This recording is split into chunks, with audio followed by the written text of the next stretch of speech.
சில மாசத்துக்கு முன்னாடிங்க 3rd standard படிக்கிற ஒரு பெண் குழந்தை 9 வயசான பெண் குழந்தை தான் ஸ்கூல்ல கிரவுண்ட்ல விளையாடிட்டு இருக்கும்போது திடீர்னு மயக்க போட்டு விழுந்து ஹார்ட் அட்டாக்ல இறந்துட்டாங்க. இது மட்டும் இல்லாமங்க நிறைய குழந்தைகள் ரீசெண்ட் டேஸ்ல ஹார்ட் ரிலேட்டட் டிசீஸ்ல பாதிப்பு அடைகிறாங்க. இதுக்கெல்லாம் என்ன காரணம், அஸ் ஏ பேரண்ட்ஸா நம்ம என்ன பண்ணணும் அப்படிங்கிறத இந்த வீடியோல பார்க்க போறோம். குழந்தைங்களுக்கு ஹார்ட் ரிலேட்டட் பிரச்சனைகள் வரத்துக்கு 3 காரணங்கள் இருக்குன்னு சொல்றாங்க. அது என்ன காரணம், அது தெரிஞ்சுக்கிறதுக்கு முன்னாடி ஹார்ட் அட்டாக்னா என்னன்னு தெரிஞ்சுக்கலாம். நம்ம உடம்புக்கு எப்படி எல்லா பகுதிகளுக்கும் உறுப்புகளுக்கும் ரத்தம் தேவைப்படுதோ அதே மாதிரி ஹார்ட்டை ஒட்டி இருக்க பகுதிகளுக்கும் ரத்தம் தேவைப்படுது. அப்போ அந்த வால்வு மூலமா ரத்தம் போறது நிற்கப்பட்டு அதை ஸ்டாப் ஆச்சுன்னா, அடைப்பு மூலமா இருந்துச்சுன்னா அதை தான் நம்ம ஹார்ட் அட்டாக்னு சொல்றோம். இதுவே கார்டியோ அரெஸ்ட்னா என்னன்னு பார்த்தீங்கன்னா, நம்ம இதயத்துக்கு போகிற எலக்ட்ரிக் சிக்னல் சடனாக கட் ஆகிறதுனால இதயம் பம்ப் ஆகிறது நின்றோங்க. இந்த இதயம் பம்ப் ஆகிறதுனால தான் உடம்புல இருக்க எல்லா ஆர்கனுக்கும் ரத்தம் போகுது.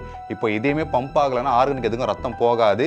அப்போது மற்ற ஆர்கன்ஸ் மூளையை விட ரொம்ப நேரம் ரத்தம் இல்லாமல் இருக்கும். ஆனால் மூளை பார்த்தீங்கன்னா சில வினாடிகள் ரத்தம் இல்லாமல் தான் இருக்க முடியும்.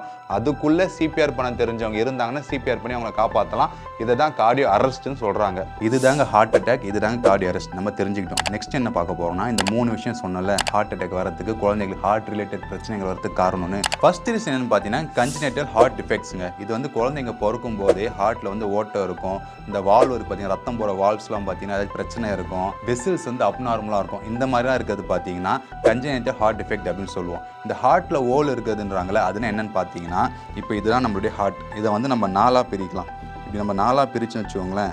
Right atrium, right ventricle, left atrium, left ventricle இப்படின்னு இருக்கும். இப்போது இந்த ரைட் சைடோடைய வேலை என்னன்னு பார்த்தீங்கன்னா, ஆக்சிஜன் இல்லாத ரத்தத்தை உள்ளே இழுத்து அதை லங்ஸுக்கு அனுப்பி, லங்ஸோட வேலை அங்கேருந்து ஆக்சிஜனை ஏற்றி லெஃப்ட் சைடு இருக்கிற ஹார்ட்டுக்கு அனுப்புறது தான்.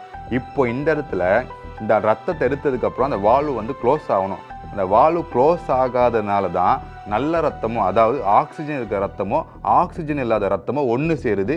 இப்போ நமக்கு மேலே இந்த இடத்துல பிரச்சனையா இல்லை கீழே இந்த இடத்துல பிரச்சனைங்கிற பொறுத்து ஹார்ட் பார்த்தீங்கன்னா ரொம்ப பெருசாக வீங்கவும் ஆரம்பிக்கும். இதுதான் அதுக்கான காரணம்.